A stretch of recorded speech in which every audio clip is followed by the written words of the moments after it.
ఈ యొక్క సాయంకాల సమయమందు మీ దగ్గరికి ఇలా రావడానికి గల కారణం ఏంటంటే, మనమందరం కూడా తిమోతికి రాసిన మొదటి పత్రిక 6వ అధ్యాయము 6వ వచనాన్ని ఒకసారి ధ్యానించుకుందాం అనే ఉద్దేశంతోటి మీ ముందుకు రావడం జరిగింది. వాక్య భాగాన్ని మనం చూసినట్లయితే అక్కడ ఈ విధంగా రాయబడి ఉంటది. సంతుష్టి సహితమైన దైవభక్తి గొప్ప లాభ సాధనమై ఉన్నది. మనం ఈ లోకంలోనికి ఏమీ తేలేదు, దీని నుండి ఏమీ తీసుకొని పోలేము. కాగా అన్నవస్త్రములు గర్వారమై ఉండి వాటితో తృప్తి పొందియుందుము అనేసి అక్కడ రాయబడి ఉంటదండి. ఏమండి ఆ లేఖనం చూసారా ఎంత ఎంత క్లియర్‌గా ఉందో. మనము ఈ లోకంలోకి ఏమీ తేలేదు గనక ఏమీ తీసుకొని పోము అని చెప్పి చాలా స్పష్టంగా ఉంది.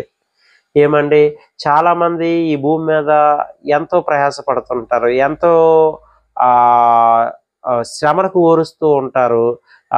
ఎంతో సంపాదిస్తూ ఉంటారు.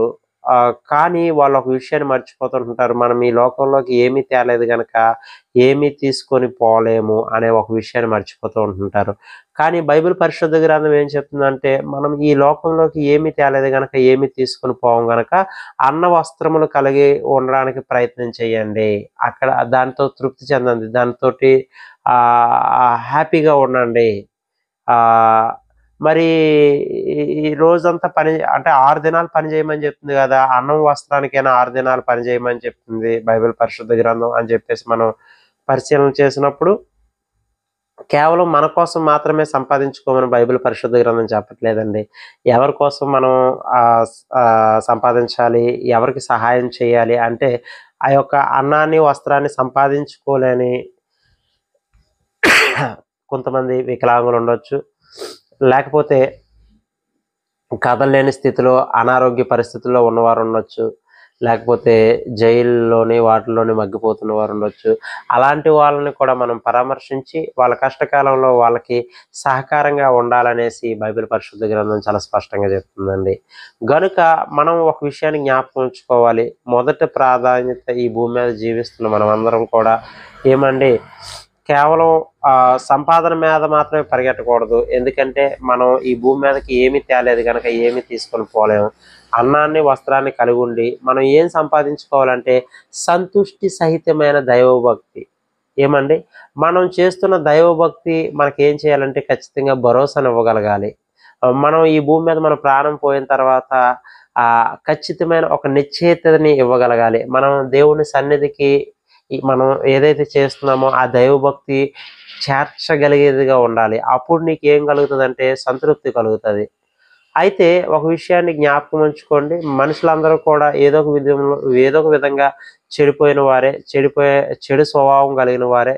ఏమండి ప్రతి మనిషిలో పాపం అనేది ఉంది. ప్రతి మనిషికి మరణ భయం అనేది ఉంది. ప్రతి మనిషి చనిపోయేవాడనే ప్రతి మనిషికి తెలుసు గనక ఈ యొక్క పాపము నుండి, మరణ భయము నుండి తొలగించేది ఏంటి? నేను చేస్తున్న భక్తి నన్ను తొలగిస్తదా? ఎందుకంటే మనుషులందరూ కూడా ఏదో విధంగా అది వ్యభిచారం వల్ల కావచ్చు, లేకపోతే ఈ యొక్క కోపము, క్రోధము, కక్ష, ద్వేషము, అసూయ, ఏమండి మాంత్రిక విద్యలు, చిల్లంగితనము, తర్వాత ఇతరులని హింసించడము, బాధ పెట్టడము, ప్రలోభ పెట్టడము, దౌర్జన్యంగా దోచుకోవడం, ఇవన్నీ కూడా ఏదో ఒక రకంగా దేవుని యొక్క వాక్యానికి విరుద్ధమైనవే. ఇలాంటి పాపాలు ఏమంటే దేవుడు స్థానంలో ఇంకా దేనికైనా ఇచ్చి దేవుడు స్థానాన్ని దేనికైనా, అది కర్ర అవ్వచ్చు, రాయి అవ్వచ్చు, గొట్టు అవ్వచ్చు, చెట్టు అవ్వచ్చు, ఏమండి ఏదైనా అవ్వచ్చు, దేనికైనా ఇచ్చి దేవుడు అని చెప్పేసి మనం దాన్ని ఆరాధించడం అనేది కూడా దేవునికి నచ్చని విషయం. గనుక ఇవన్నీ మనం పరిశీలన చేసినప్పుడు మనకు ఒక విషయం చాలా స్పష్టంగా అర్థమవుతుంది. ఏమిటంటే నువ్వు దైవభక్తి చేస్తున్నావు, ఆ భక్తి నిన్ను సంతృప్తి పరుస్తుందా అనే దాన్ని పరిశీలనగా చూసుకోవాలి. ఈరోజు ప్రభువైన యేసుక్రీస్తు వారిని నమ్ముకున్న నాకు ఏమంటే ఖచ్చితమైన సంతృప్తి ఉంది. నేను సృష్టికర్త అయిన దేవుణ్ణి కనుగొనగలిగాను. తర్వాత నేను మరణించిన తర్వాత నా దేవుని దగ్గర ఉంటాను అనే ఒక ఖచ్చితమైన నిశ్చయిత ఉంది గనక ఇలాంటి నిశ్చయిత కలిగిన దైవభక్తి ప్రతి మనిషికి అవసరం. ఏమండి ఖచ్చితమైన నీ దైవభక్తి నీకు ఖచ్చితమైన సంతృప్తిని ఇవ్వగలిగేదిగా ఉండాలి.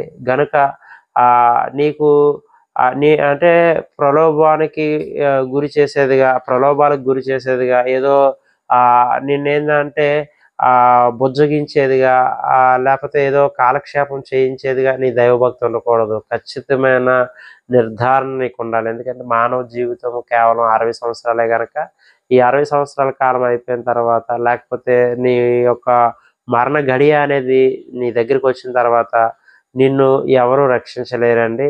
తర్వాత నువ్వు చనిపోయిన తర్వాత ఇంక నీకు ఏ అవకాశం ఉండదు. నీ ప్రాణం ఉంటుండగా ఏమండి ఆలోచించే జ్ఞానం ఉంటుండగా నువ్వు నన్ను మోక్షానికి చేర్చగలిగే దేవుడెవరు?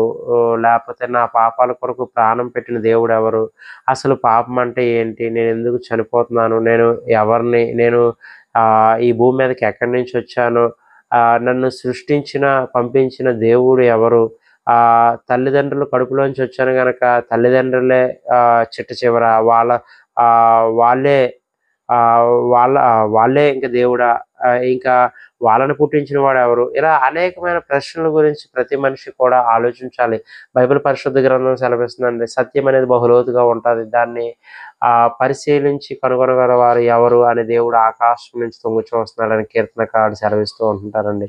దయచేసి ప్రతి ఒక్కరు కూడా జాగ్రత్తగా సత్యాన్వేషణ చేయండి. ప్రతి ఒక్కరు కూడా నిజానిజాలను తెలుసుకోండి.